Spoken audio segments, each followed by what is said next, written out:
초등 2부 친구들 안녕하세요. 오늘은 요한계시록에 대해서 알아보겠습니다. 요한계시록의 저자는 예수님의 12사도 중 한 명이었던 요한입니다. 요한복음과 요한 1, 2, 3서를 기록하기도 하였죠.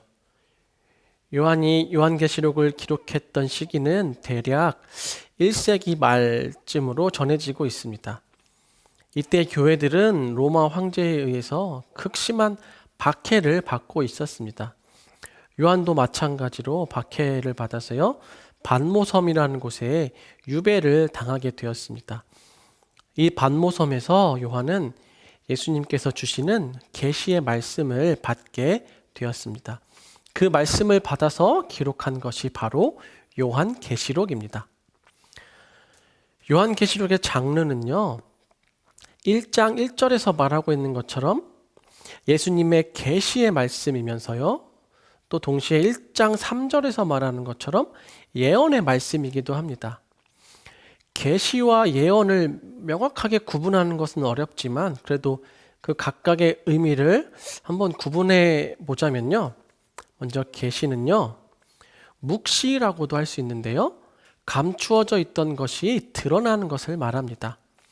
지금 이 세상 속에 감춰져 있는 것들, 드러나 있지 않은 것들, 우리 눈에 보이지 않는 것들에 대해서 하나님께서 그 진짜 의미를 알게 해 주신다는 것이죠. 실제 이 세상에서 활동하고 있는 보이지 않는 영적인 세력들에 대해서 요한계시록은 우리에게 알려주고 있습니다. 그리고 예언은요, 장래에 일어나게 될 일에 대해서 미리 알려주시는 것이죠. 마지막 때에 예수님이 오시기 전까지 어떤 일들이 일어나게 되는지, 그리고 예수님께서 다시 오실 때에 어떤 일들이 있으며 또 오신 후에는 이 세상은 어떻게 되는지 등 앞으로 일어날 일에 대해서 우리에게 알려주고 있습니다. 또 한 가지는요, 요한계시록은 편지이기도 합니다. 소아시아에 있는 7 교회들에게 보내는 편지이죠. 각 교회들의 상황에 대해서 칭찬하거나 꾸짖으시고요, 그들의 변화를 촉구하는 그런 편지입니다. 이 세 가지를 종합해 보자면요, 요한계시록은 편지의 형식을 가진 묵시적 예언이다, 이렇게 볼 수 있습니다. 요한계시록은 그 구조를 알고 보는 게요, 이해하는 데 있어서 큰 도움이 됩니다. 구조를 간단히 살펴보겠습니다. 자, 표를 보시면요, 먼저 1장은 시작 부분으로 요한계시록이 어떤 책인지, 그리고 또 7 교회에게 보내는 편지의 서론에 해당하는 내용입니다.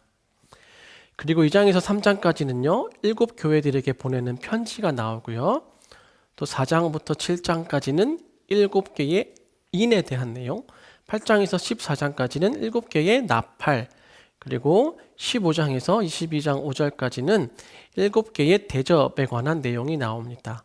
이 7 대접의 마지막 부분에는요, 어린 양의 혼인잔치, 천년왕국, 새하늘과 새 땅, 새 예루살렘에 대한 내용들이 나오게 됩니다. 그리고 마지막 22장 6절부터 마지막까지는 결론에 해당합니다. 요한계시록 안에는 참 많은 상징들이 나옵니다. 각각의 상징들이 무엇을 의미하는지 본문 안에서 직접 설명하는 것들이 있는데요. 예를 들어서 1장 20절에 보면 7 별은 7 교회의 사자요, 7 촛대는 7 교회니라, 이렇게 설명을 해주죠. 또 12장 9절 보면요, 큰 용이 내쫓기니 옛뱀 곧 마귀라고도 하고 사탄이라고도 하며 온 천하를 꿰는 자라, 이렇게 설명을 해주죠. 그리고 직접 설명하진 않지만 역사적 정황으로 유추할 수 있는 것들도 있습니다.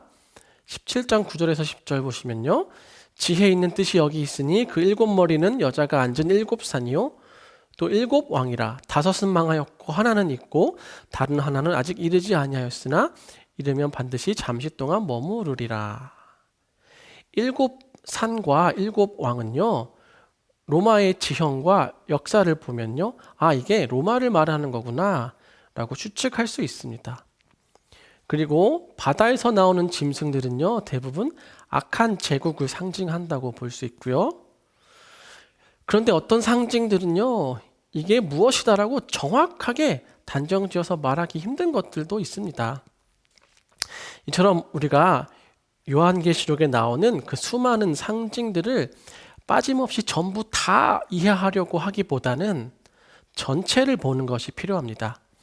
이런 상징들을 통해서 표현하고자 하는 것이 무엇인지 전체적인 흐름 안에서 하나님과 악한 세력들 간의 대결 안에서 상징들을 보는 것이 좋습니다. 요한계시록의 주제입니다. 마지막 때가 가까우면서 이 땅의 교회들은 많은 어려움들을 겪게 되겠지만 눈에 보이는 것과는 달리요 결국 이 세상의 역사는 하나님께서 주관하십니다. 그리고 때가 되면 교회를 핍박하는 악한 세력들에 대해서 하나님께서 심판하실 것이며 예수님께서 다시 오심으로 영원한 하나님의 나라가 완성이 되고 또 끝까지 견디고 이기는 자들은 예수님의 신부가 되어서 하나님과 함께 하나님 나라의 백성으로 영원히 살게 될 것입니다. 요한계시록을 읽으면서 역사를 주관하시는 하나님과 또 우리에게 예비된 영원한 하나님 나라에 대한 더욱 분명한 확신과 믿음을 갖게 되는 시간이 되길 바랍니다.